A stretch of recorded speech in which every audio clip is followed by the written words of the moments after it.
안녕하십니까, 윤석변 변호사입니다. 오늘은 법인회생, 간이회생, 일반회생과 관련해서 특별조사 기일하고 그 다음에 회생계획안에 대한 심리를 위한 집회, 회생계획안에 대한 결의를 위한 집회, 그 부분을 설명할 건데, 일단 한번 전체적으로 보면 이제 회생 신청을 하면은 3, 4일 이내에 보존 처분하고 포괄적 금지 명령이 발령이 되고, 그리고 이제 유동적이긴 하지만 보통 일주일 이후에 채무자 신문을 합니다. 그리고 2주 상간 안에 개시 결정을 하게 돼요. 특별한 사유가 없으면. 그 다음에 이제 2주 정도 후에 이제 시간을 줘서 채권자들에게 채권 신고를 하도록 합니다. 그리고 또 이제 신고가 끝나면 2주 정도 해서 조사기간이 결쳐지고, 조사기간이 맞춰지면 이제 조사기간 말일로부터 한 2개월 이내 범위 내에서 회생계획안 제출 기일을 정하게 됩니다. 이거 다 개시결정문에 다 있습니다. 그리고 나서 이제 회생계획안을 제출하면 특별조사기일 심리를 위한, 회생계획안 심리를 위한 이제 집회, 회생계획안에 대한 결의를 위한 집회를 같은 날 같이 열게 됩니다. 근데 일단은 이제 특별조사기일 심리를 위한 집회, 예전에는 2회 관계인 집회, 3회 관계인 집회, 이런 관계인 집회라는 말을 썼는데, 지금은 이제 심리를 위한 집회, 결의를 위한 집회, 이런 말을 쓰게 되는데, 일단 이날 특별조사기일은 뭐냐면 회생채권 신고 기간이 경과해서 채권을 신고하는 채권자들도 있거든요. 그런 경우라든지, 그 다음에 채권 신고 기간에는 A가 채권 신고를 했는데 채권이 양도됐다든지, 채권이 소멸했다든지, 그리고 채권을 조사 기간 동안에 그 채권을 내가 관리인이 인정 못하겠다고 부인을 했는데, 이제 뭐 채권조사 확정재판이든 아니면 여러가지 소명자료가 제출되는 걸 보고 인정하게 되는 경우라든지, 그런 여러가지 변동사항들이 있을 수 있습니다. 채권 신고 기간 이후에. 그래서 특별조사 기일에는 채권 신고 기간 이후에 신고된 채권에 대해서는 추후 보완 신고가 된 채권에 대해서 인정하냐 안 하느냐, 그거하고, 그 다음에 채권의 변동사항에 대해서 조사를 하는 걸 이제 특별조사 기일이라고 그러고, 그러면 처음에 이제 이 집회 때 가면은 판사님이 먼저 특별조사 기일을 열겠습니다 라고 얘기하고, 관리인이 그간에 변동된 채권 내역에 대해서 간략하게 보고를 하게 됩니다.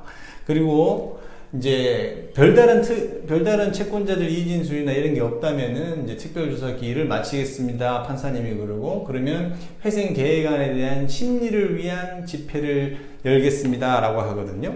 그러면 관리인이 재차 회생계획안에 대해서 담보권은 어떻게 변제를 할 것이며, 담보권이 아닌 회생채권은 어떻게 변제할 것인지, 뭐 여러가지에 대해서 간략하게 회생계획안의 요지를 낭독하게 됩니다. 그러면 재판장이 뭐라 그러냐면, 이 개시결정 당시에 선임되어 있던 회생 조사위원이 있거든요. 회계법인. 그 조사위원에게 이 지금 해당 회사가 제출한 회생계획안이 법에서 말하고 있는 형평의 원칙이나 청산가치 보장의 원칙이라든지, 또는 회사가 회생계획안은 아주 멋지게 작성을 해냈지만 그거를 수행할 수 있는지, 수행 가능성, 이런 것들에 대해서 조사위원회 의견을 발표합니다. 그래서 보통은 조사위원이 이 조사기간 때 1차 조사보고서를 제출하게 되어 있고, 그 다음에 특별조사기일 이거 이전에 2차 조사보고서를 제출하게 되어 있습니다.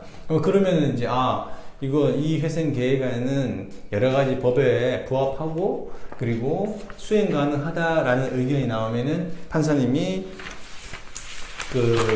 회생계획안 이제 심리를 위한 집회를 마치겠습니다 하고 곧바로 결의에 대한 집회를 개최하겠습니다 이럽니다. 그러면은 회생계획안에 대해서 보통은 원칙적으로는 회생담보권 채무액 전체에서 4분의 3 이상 동의가 나와야 되고, 그리고 회생채권에서 3분의 2 이상 동의가 나와야 됩니다. 간이회생의 경우에는 요건이 하나 더 선택적으로 할 수 있는 게, 회생채권자 채무액 전체에서 51% 이상 그리고 AND 개념으로 및 채권자 머리 숫자로 과반수 이상 그 동의 요건을 충족했느냐 안 했느냐 이걸 결의를 하게 되는데, 실무상 이 집회 때 결의를 하는 경우는 되게 드물고, 사전에 이 특별조사 기일, 심리를 위한 집회, 결의를 위한 집회를 열기 전에 이미 서면으로 다 채권자들한테 동의를 다 받아 놓게 됩니다. 물론 동의하지 않는 채권자한테는 받을 수 없겠지만, 그래서 예상 동의율표를 보통은 제출해서 이 절차를 아주 빠르게 진행을 하게 됩니다. 이미 이 집회를 열기 전에 회생 계획안에 대해서 인가 또는 불인가, 실패, 성공이 결정이 나 있습니다. 여기.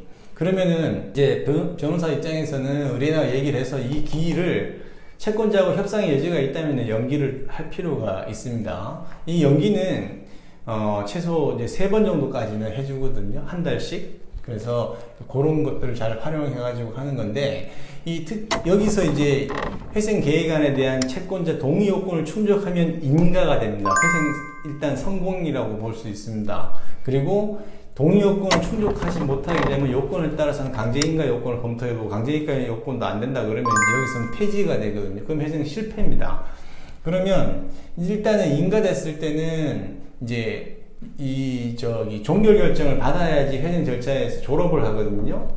그래서 졸업한다는 의미는 이제 법원에 허가받고 돈 집행하던 것을 이제 임의로 쓸 수가 있고, 또 그리고 월간 보고서 내지는 이런 것 보고서 제출 의무에서 벗어날 수가 있는가 말하는데, 실무적으로는 회생 계획안에 있는 어떤 담보권자조든 아니면 회생 채권자조든 일부를 변제해서 조기 종결 결정을 당사자들이, 그러니까 회생을 신청한 회사가 신청을 해서 그 법원에서 이렇게 허가해주는, 결정해주는 그런 식으로 처리하고 있습니다.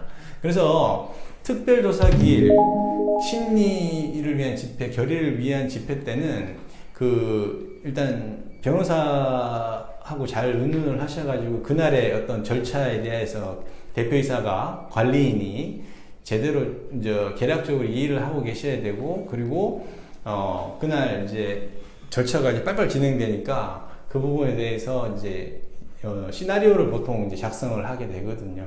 그래서 그런 부분들에 대해서는 담당 변호사하고 잘 의논을 하셔가지고 절차에서 반드시 좋은 결과를 얻기를 바라겠습니다.